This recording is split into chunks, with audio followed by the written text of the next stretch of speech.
Welcome to Alam Academy. Chapter 10 NCERT Mathematics of Class 9th is going on. Today we will study Intro of Exercise 10.4. हम इस intro में क्या पढ़ेंगे? We will learn two theorems.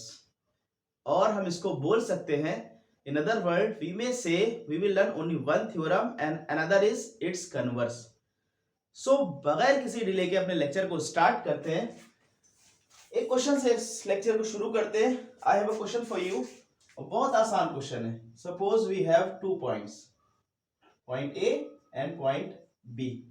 मेरा question आपसे यह है कि अगर हम आपसे पूछे कि इन दो पॉइंट्स के बीच की डिस्टेंस कितनी है, तो मेरा ख्याल है कोई भी ऐसा नहीं होगा जो डिस्टेंस ना बता पाए.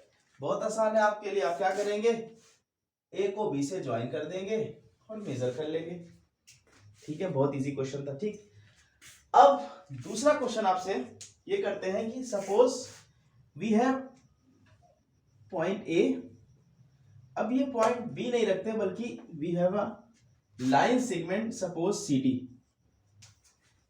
अब आपसे अगर पूछा जाए कि इस पॉइंट ए का डिस्टेंस सी डी से कितना है, तो अब हम जानते हैं कि CD क्या है? एक लाइन सेगमेंट है. और एक लाइन सेगमेंट पर इनफाइनाइट पॉइंट्स होते हैं. पॉइंट C भी है, कोई और पॉइंट भी होगा. तो अगर हम A को C से ज्वाइन कर दें तो ये एक डिस्टेंस आ गई, ये डिस्टेंस, ये distance. There are so many distance. ऐसा है ना, अभी तक हमारी कैलकुलेशन के हिसाब से हमें ऐसा लग रहा है कि भाई A पॉइंट से इस लाइन सेगमेंट की तो इनफाइनाइट डिस्टेंस हो जाएंगी, क्योंकि इस पॉइंट पर, इस लाइन पर तो इनफाइनाइट पॉइंट्स हैं. तो करेक्ट आंसर क्या होगा? ठीक है ना. अगर हम इसमें थोड़ी देर गौर से इस फिगर को देखें, सपोज दिस पॉइंट इज ई, तो हम क्या चीज फाइंड आउट करेंगे कि जो ए पॉइंट का हम लाइन सेगमेंट सीडी से डिस्टेंस देख रहे हैं, तो वो कई सारी लाइंस हमने ड्रॉ करी. उनमें से जो सबसे लीस्ट डिस्टेंस है, सबसे छोटी लाइन है, वो कौन सी है? वो लाइन है जो ई पर परपेंडिकुलर ड्रॉ की जाती है. Means AE is perpendicular to CD, which is the shortest length, which is least length. बाकी सारी लेंथ के कंपैरिजन में सबसे छोटी लेंथ. तो मैथमेटिक्स में जब भी हमें एक पॉइंट से डिस्टेंस चाहिए हो एक लाइन का, तो हम यही लीस्ट डिस्टेंस की बात करते हैं. बात समझ में आई? अब आपके लिए वो क्वेश्चन सॉल्व हो गया. अब आप ये नहीं कहेंगे कि इनफाइनाइट डिस्टेंस है, यहाँ पर जो है ये भी डिस्टेंस है, ये भी डिस्टेंस है, नहीं नहीं नहीं नहीं. एक डिस्टेंस है. वो डिस्टेंस क्या है? वो डिस्टेंस है जो इस पॉइंट से हम परपेंडिकुलर ड्रॉ करेंगे लाइन सेगमेंट पर. That is the distance of a point from a line segment. Clear? The perpendicular distance from point to a line segment is the distance between the line segment to a point. बात समझ में आई ना, कि जो perpendicular distance होगा वही उस point का लाइन से डिस्टेंस होगा. अब ये बताने के पीछे क्या रीजन है? क्योंकि जो हम थ्योरम पढ़ने वाले हैं वो थ्योरम इसी डिस्टेंस पर ही बात करेगा. वहां पर भी हमें एक पॉइंट से एक लाइन सेगमेंट का डिस्टेंस चाहिए होगा, तो इस वजह से हमने इसकी बात की. तो चलते हैं अपने थ्योरम की तरफ. थ्योरम क्या कहता है? अच्छा, थ्योरम स्टार्ट करने से पहले एक चीज और, छोटी सी और चीज डिस्कस आपके साथ कर लें. आपने कॉर्ड्स के बारे में तो पढ़ा ही था फर्स्ट लेक्चर में, ठीक है ना. Suppose we have a circle, it's centre is O. इस सर्किल में हम कितनी कॉर्ड्स ड्रॉ कर सकते हैं? ये क्वेश्चन आपसे हम पहले पूछ चुके हैं. बिल्कुल सही आंसर आपने दिया कि भाई इस सर्किल में तो हम इनफाइनाइट नंबर ऑफ कॉर्ड्स को ड्रॉ कर सकते हैं, कोई लिमिट नहीं है. बिल्कुल सही, बिल्कुल सही. थोड़ी देर कुछ कॉर्ड्स को ड्रॉ करते हैं. सपोज ये कॉर्ड है हमारी, ठीक. इससे थोड़ी सी बड़ी कॉर्ड और ड्रॉ करते हैं, इससे थोड़ी और बड़ी ड्रॉ करते हैं. तो सब में आपको डिफरेंस क्या दिख रहा है? अगर हम इस पॉइंट का इस कॉर्ड से डिस्टेंस ले, कॉर्ड बेसिकली क्या है? एक लाइन सेगमेंट तो है ना, तो हमें डिस्टेंस कैसे मिलेगा? सब पर हम परपेंडिकुलर ड्रॉ करते चले जाएंगे.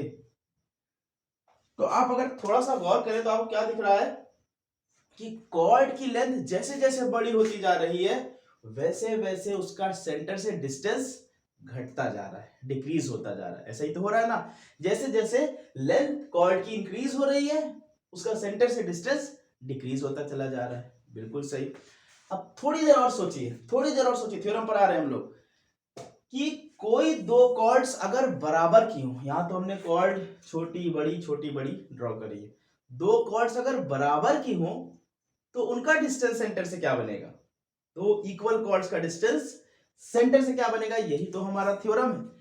तो थ्योरम हम लिखते हैं, थ्योरम हमारा क्या कहता है कि अगर कोई दो कॉर्ड्स इक्वल लेंथ की हैं तो उनका डिस्टेंस सेंटर से इक्वल होगा। बिल्कुल सही। Two equal chords of a circle are equi distance from a centre. Theorem को लिखते हैं यहां पर। थ्योरम क्या कहता है, two equal chords, two equal chords of a circle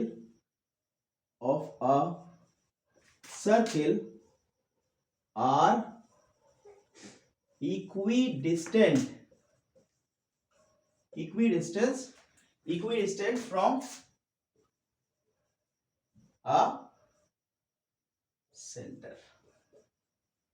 Two equal chords of a circle are equidistant from a center. ठीक है ना, बात समझ में आई कि अगर दो कॉर्ड्स बराबर लेंथ की हम लेते हैं तो उनका डिस्टेंस सेंटर से क्या होगा, बराबर होगा। इसको फिगर में जब उतारते हैं इस चीज को, इस स्टेटमेंट को, तो बात और जबरदस्त हमारे सामने क्लियर हो जाएगी। Suppose we have a circle whose center is O।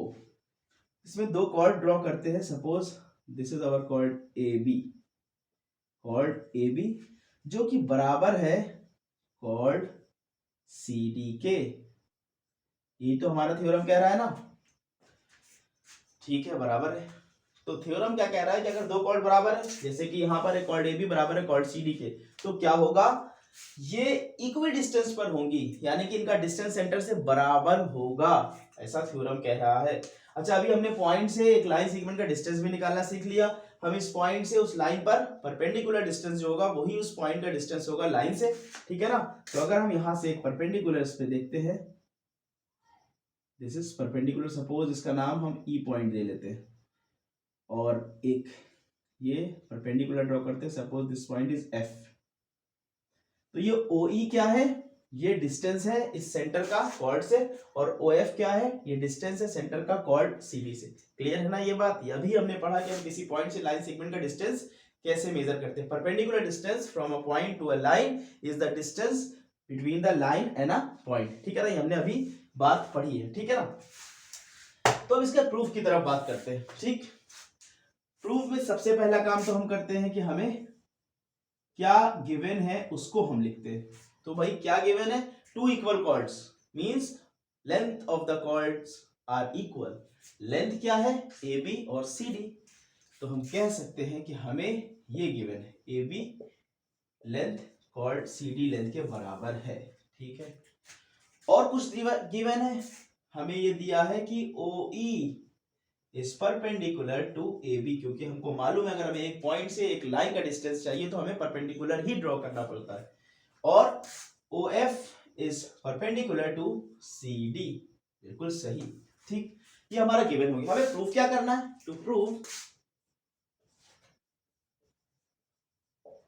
Prove हमें क्या करना है कि ये जो कॉर्ड्स है वो इक्वी डिस्टेंट है, मींस दोनों बराबर दूरी पर है सेंटर से। तो सेंटर से दूरी क्या है इसकी, ओ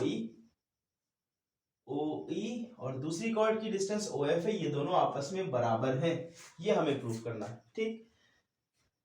प्रूफ की तरफ चलते हैं।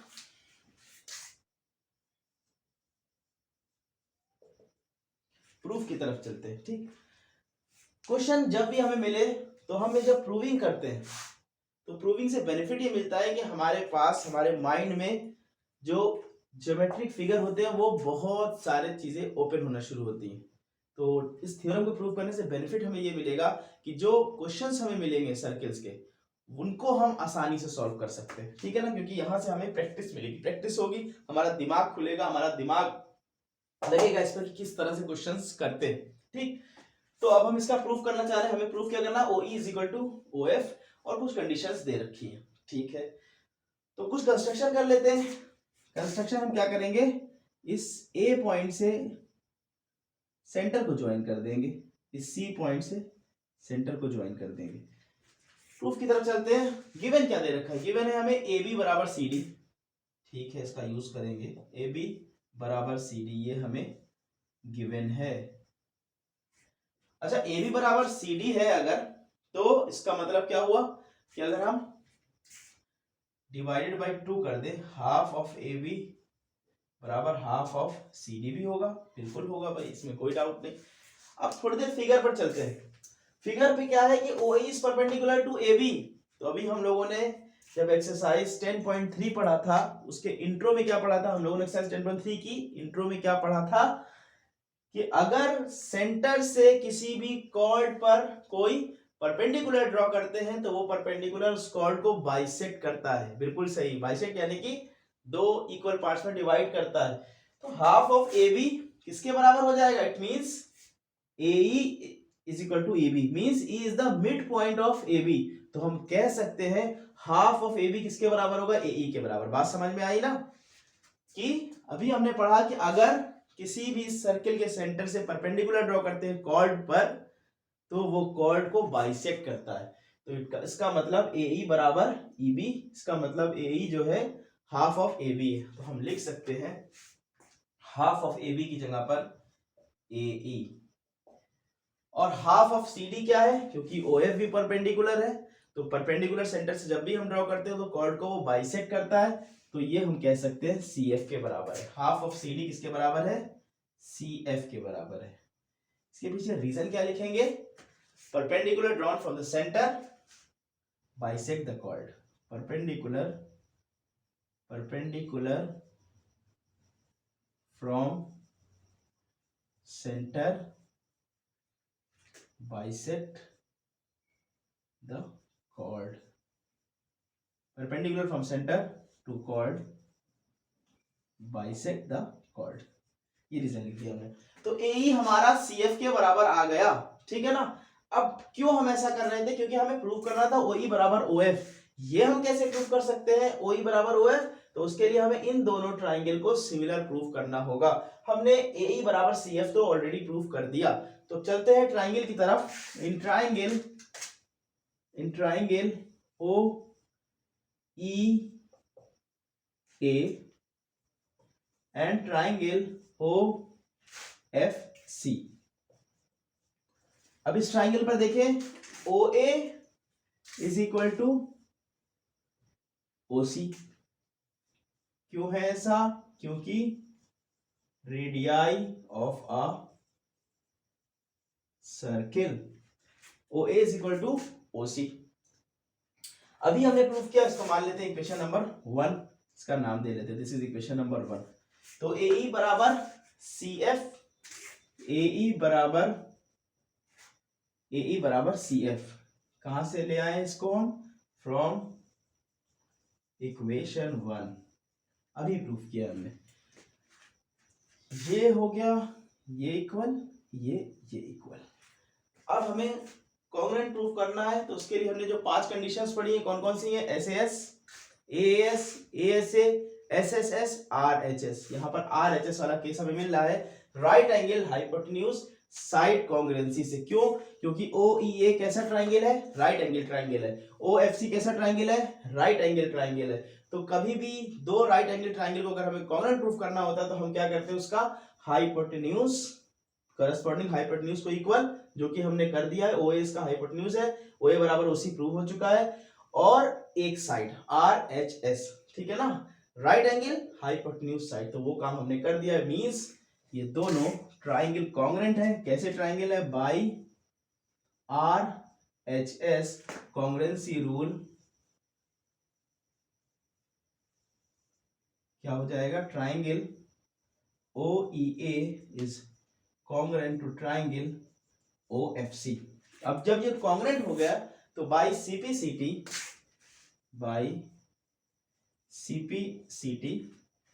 corresponding parts of congruent triangle OE is equal to OF, OE is equal to OF। और यही तो हमें प्रूव करना था, और जो हमने कर दिया प्रूव। ठीक है ना। अब इसमें कोई डाउट, एक बार इसको देखें, वीडियो को पॉज करके इसको नोट कर ले। ये आपने प्रूव कर लिया। अब इसी थ्योरम में अगर हम कहें कि वो जो दो कॉर्ड्स हैं वो दो कॉन्ग्रेंट सर्किल्स में ड्रॉ करें तो भी ये थ्योरम एप्लीकेबल होगा। तो हम कह सकते हैं टू इक्वल कॉर्ड्स और ऑफ अ कॉन्ग्रेंट सर्किल्स। थोड़ा सा स्टेटमेंट अगर हम चेंज कर ले, of a congruent circle. Congruent circle कौन से होंगे? वो सर्किल जो शेप और साइज में इक्वल है, मींस दो इक्वल रेडियाई के circle. Two equal chords of a congruent circle are equidistant from their centres, from their corresponding centre. ठीक है, यही सेम स्टेटमेंट है थ्योरम का। तो अगर हम इस बार थोड़ी देर ये देखें कि अभी तो हमने एक ही सर्किल में दोनों कॉर्ड्स को प्रूव किया। अब अगर हम देखें कि दो कॉन्ग्रेंट सर्किल्स है, मींस इक्वल रेडियाई के सर्किल है, तो उसमें अगर इक्वल कॉर्ड्स हम ड्रॉ कर रहे हैं तो वो अपने सेंटर से बराबर होगी, ये थ्योरम कह रहा है। तो इसको भी प्रूव करके देखते हैं। बहुत आसान प्रूव है, बिल्कुल सिमिलर इसी पैटर्न पर। बस फर्क क्या है कि अब दो सर्किल्स ड्रॉ करने हैं हमको। दो सर्किल्स ड्रॉ करते हैं। Suppose its center is O and a chord AB, ठीक, and this is perpendicular, say E point, and another circle which is congruent to this circle, O dash is the center, CD is the chord, and this is the distance, just say this point is F। तो अब हमें इस theorem के हिसाब से क्या prove करना है? OE O डैश F के बराबर होगा, और यहाँ पर AB और CD बराबर दिया हुआ है। ठीक है, इसको प्रूव करते हैं। तो AB CD के बराबर दिया है, OE परपेंडिकुलर टू AB है, OF ना होकर के अब ये O dash F perpendicular to CD हो गया। प्रूव हमें क्या करना है कि OE बराबर है O डैश F के। तो बहुत आसान है। ठीक है, इसको देखते हैं हम कैसे प्रूव करेंगे इसको।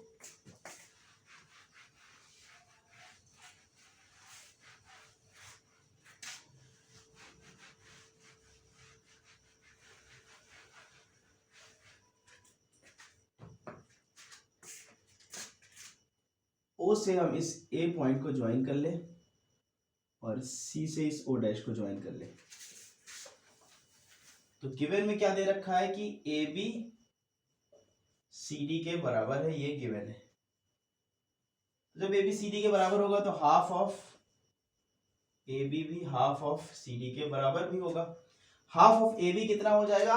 क्योंकि OE परपेंडिकुलर टू AB है, तो अभी थ्योरम हमने पढ़ रखा है कि अगर हम सर्किल के सेंटर से उसके कॉर्ड पर परपेंडिकुलर ड्रॉ करते हैं तो वो कॉर्ड को बाइसेक्ट करता है।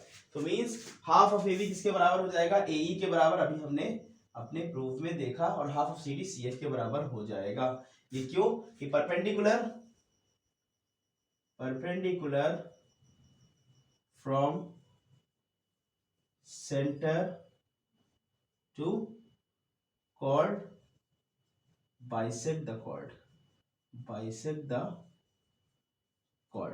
तो AE बराबर CF होगी। अब हम ट्राइंगल में देखें, in triangle OEA and triangle O dash FC, in triangle OEA and triangle O dash FC, हम कह सकते हैं OA बराबर O dash C because radii of a circle is, and AE is equal to CF, AE is equal to CF।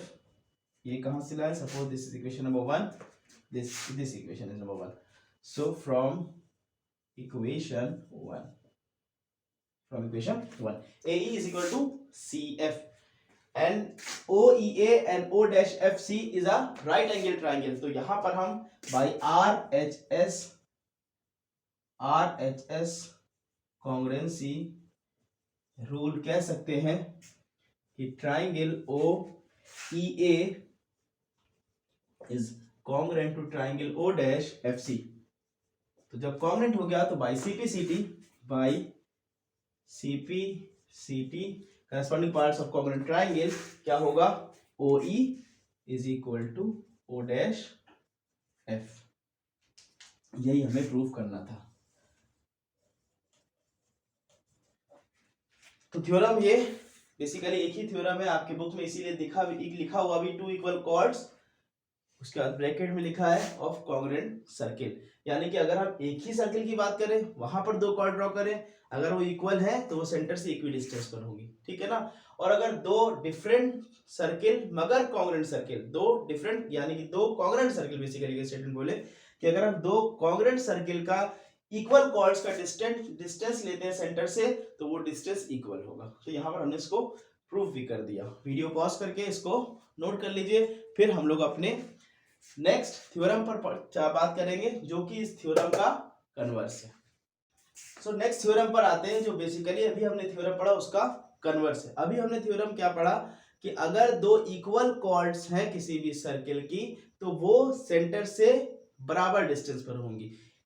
To equal chords are equidistant from centre of a circle, ठीक है। अब इसको थोड़ा घुमा करके बोलते हैं तो कन्वर्स पढ़ते हैं कि अगर दो कॉर्ड्स सेंटर से इक्वल डिस्टेंस पर है इसका मतलब वो इक्वल होंगी, ठीक है ना। स्टेटमेंट के हमने थोड़ा सा घुमा दिया कि इक्वी डिस्टेंट कॉर्ड, स्टेटमेंट लिख देते हैं, थ्योरम क्या है हमारा, equidistant chords of a circle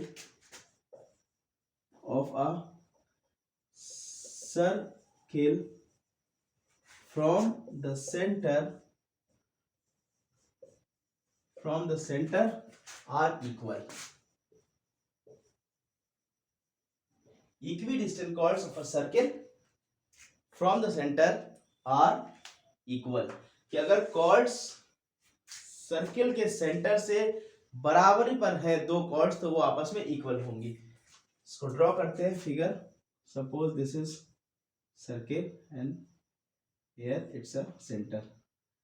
एक कॉर्ड हमारे पास है AB, एक कॉर्ड है CD। Both chords are at a equal distance from centre.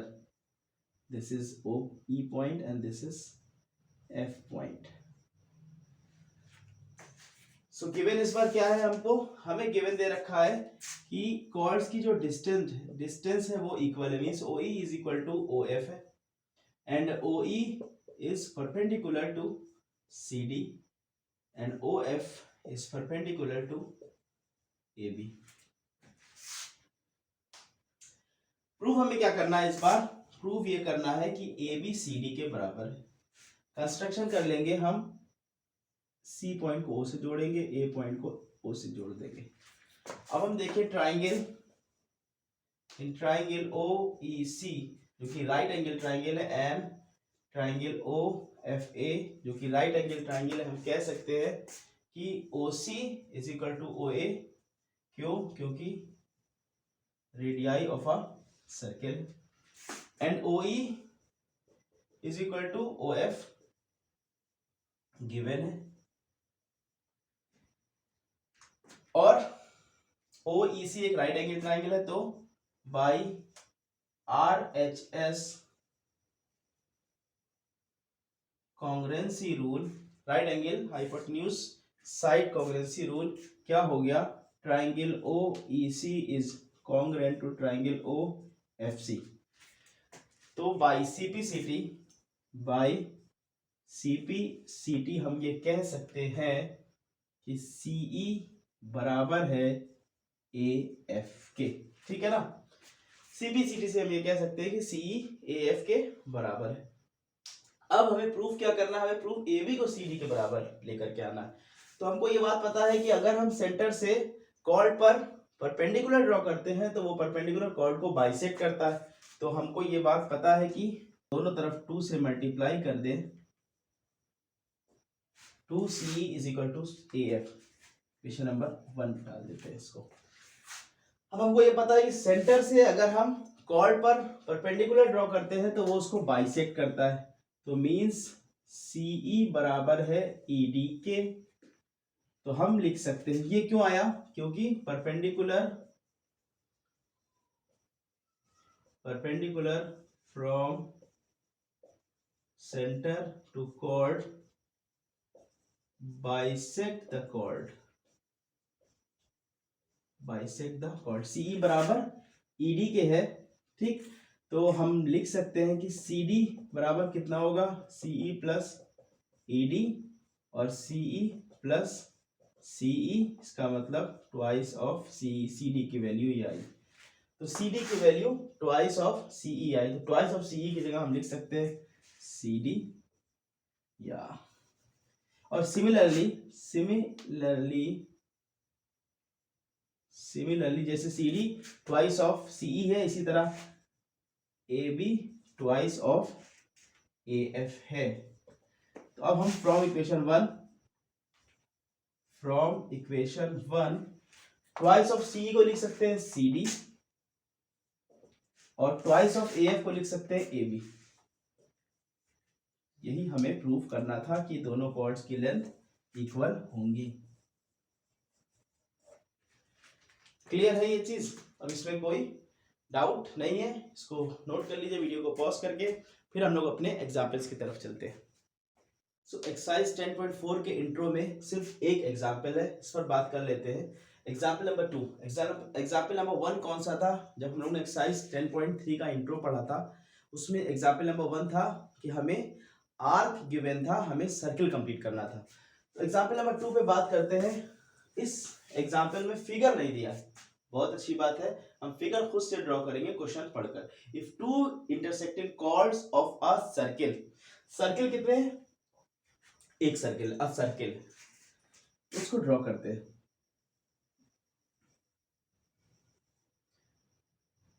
Suppose this is centre O, two chords है और जो कि इंटरसेक्ट कर रही हैं।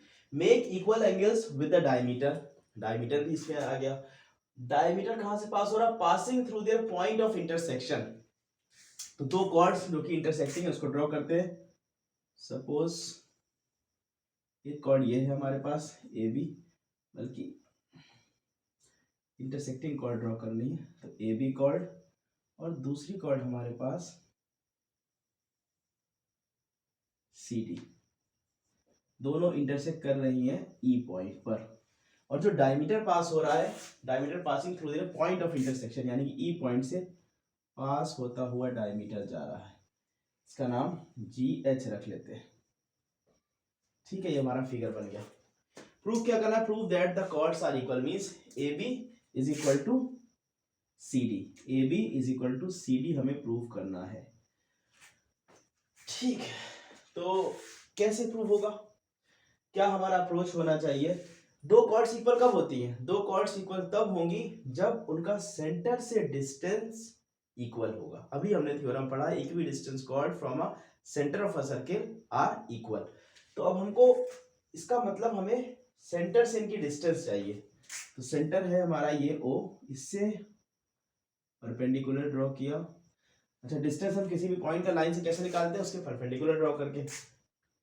एक हमने इधर परपेंडिकुलर ड्रॉ किया, इन पॉइंट को कुछ नाम रख देते हैं। Suppose this is K, this is L। तो अब बेसिकली हमारा टारगेट क्या हो गया?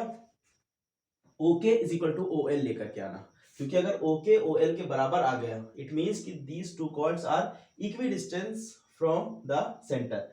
और जब ये इक्वी डिस्टेंट है, इसका मतलब दीज कॉर्ड्स आर इक्वल। ये भी हमने थ्योरम पढ़ा हुआ है।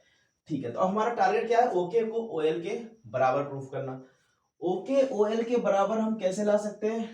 ट्राइंगल इन दोनों को अगर हम कॉन्ग्रुएंट प्रूफ कर दे, मींस KEO इस triangle KEO congruent to triangle LEO। अगर ये दोनों ट्राइंगल कॉन्ग्रुएंट हो गए तो CP से करस्पॉन्डिंग पार्ट्स भी इक्वल होंगे, इसका मतलब KO या OK is equal to OL आ जाएगा। ठीक है, इन दोनों ट्राइंगल गौर से अगर हम देखें, हमें क्या दिखाई दे रहा है? दोनों ट्राइंगल को गौर से अगर हम देखें तो एक तो EO कॉमन साइड, EO बराबर EO, ठीक है, एक साइड में प्रूव कर दी। अच्छा, कुछ और कंडीशन क्वेश्चन में दी है क्या? क्वेश्चन में क्या दे रखा है? Intersect two intersecting chords of a circle make equal angles with the diameter, मतलब कि ये एंगल भी तो इक्वल है, ये एंगल बराबर। तो हमें एंगल पता लग गया, साइड पता लग गई इन दोनों ट्रायंगल की। ठीक है ना, अभी हम ये सिर्फ रफ वर्क कर रहे हैं। एंगल और साइड पता लग गया, मींस मेरा मकसद है आपको इसका अप्रोच बताना कि हमें कैसा अप्रोच करना है। एंगल पता लग गया, साइड पता लग गई, ठीक। अब हमें कॉन्ग्रुएंसी की जो 5 क्राइटेरिया वो माइंड में होने चाहिए। पहला क्राइटेरिया क्या है कि SAS, इसका मतलब S और लेकर के आना है, ठीक ना। पहला क्राइटेरिया बात कर रहे हैं अभी। एंगल निकाल लिया, साइड निकाल लिया, S के लिए हमें ये चाहिए, यही तो इंक्लूडेड एंगल बनेगा, मींस KE बराबर LE प्रूफ करना। लेकिन KE लेंथ हमें कहीं से दिखाई नहीं दे रही है कि KE लेंथ हम LE के बराबर ला पाएंगे, क्योंकि AB और CD को खुद ही प्रूफ करना है इक्वल, मींस ये क्राइटेरिया मुश्किल, ठीक है ना। अगला क्राइटेरिया क्या था, angle side angle, angle side angle, ASA criteria की बात कर लेते हैं। तो ASA क्राइटेरिया को देखते हैं, ठीक। ASA के लिए हमारे पास A आ चुका है, ये S है, मींस ये एंगल चाहिए हमको, ये और ये एंगल चाहिए, ठीक ना। ये एंगल हम कैसे ला सकते हैं,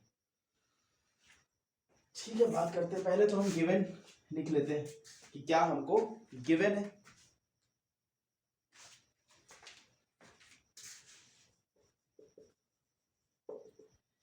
गिवन क्या है, angle AEH is equal to angle DEH, ये गिवन है। क्वेश्चन क्या कह रहा है, intersecting chords of a circle make equal angles with the diameter, इसका मतलब एंगल AEH बराबर DEH है। प्रूफ क्या करना है हमको, to prove that the chords are equal, means AB is equal to CD proof करना है। प्रूफ पे चलते हैं। कंस्ट्रक्शन हमने कर लिया है, हमने सेंटर से परपेंडिकुलर ड्रॉ कर लिया है। तो प्रूफ के लिए बेसिकली अब हमने जो भी प्रोसेस था वो हमने अप्लाई कर लिया। हमको KOE चाहिए, अभी हमने इसमें ट्राई करके देख लिया, इस रफ वर्क। तो KOE चाहिए हमें। तो KOE हमें कैसे मिलेगा, अगर हम बात करें ट्राइंगल इन ट्राइंगल KEO में, तो सभी एंगल का सम कितना होगा, 180 होगा एंगल सम प्रॉपर्टी से। तो angle KEO plus angle KOE plus angle OKE, इन सब का सम 180 के बराबर होगा angle sum property of a triangle, ठीक है ना। Interior angle of triangle are sum of interior angle of triangle is 180, ठीक है। तो हमें चाहिए क्या है, एंगल KOE चाहिए, ये एंगल चाहिए। एंगल KOE किसके बराबर होगा, 180 माइनस OKE कितना है, ये 90 है, माइनस 90 माइनस एंगल KEO। यहां से हमें पता लगा एंगल KOE है 90 माइनस एंगल KEO, और एंगल KEO बेसिकली है क्या, ये वही तो है एंगल AEH, ठीक है। लिख लेते हैं इसको 90 माइनस एंगल AEH, और एंगल AEH किसके बराबर है, एंगल DEH के बराबर। तो ये हो गया 90 माइनस एंगल DEH, कहां से आया ये गिवन है। एंगल AEH बराबर है एंगल DEH के क्वेश्चन में गिवन है, ठीक है। तो एंगल 90 माइनस एंगल DEH, और DEH बेसिकली LEOE तो है एंगल, इसको हम लिख सकते हैं 90 माइनस एंगल LEO, ठीक है। तो ये 90 माइनस LEO किसके बराबर आ गया, LOE के बराबर आ गया। तो हम यहाँ पर कह सकते हैं इसके बाद नेक्स्ट स्टेप हमारा एंगल KOE बराबर आ गया एंगल LOE के बराबर आ गया, यही तो हमें चाहिए था, ठीक है ना। ये कैसे आया, बात समझ में, 90 minus angle LEO, 90 minus LEO कितना बन गया, एंगल LOE बना। कैसे बना, अरे देखते हैं ना, बड़ा आसान है। इस ट्राइंगल में अगर देखें, ट्राइंगल LEO में, ट्राइंगल LEO में क्या है, इंटीरियर एंगल का सम 180 होता है, लिख देते हैं angle LEO plus angle LOE plus OLE, इन सब का सम 180 के बराबर होगा। एंगल OA 90 है, तो एंगल LOE कितना बना, 180 उधर गया माइनस 90, माइनस ये उधर गया माइनस हुआ, angle LEO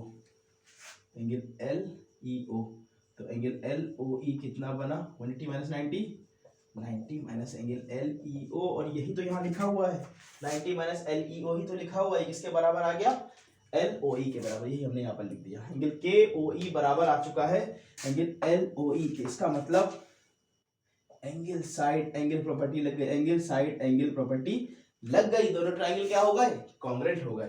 means triangle KEO is congruent to triangle LEO, यही तो हमारा टारगेट था। अब जब कॉन्ग्रुएंट हो गए, हुए कैसे कॉन्ग्रुएंट ये भी लिख दे, बाई ASA इसको क्लियर लिखते हैं थोड़ा,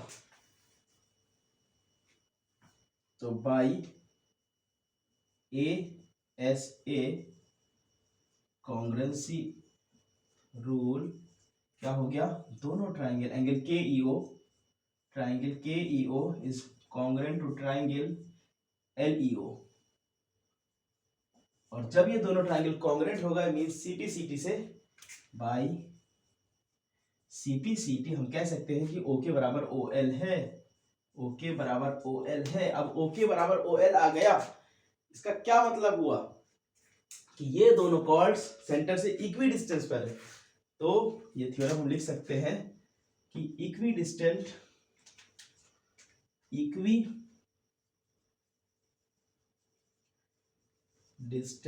chords of a circle from a center is equal।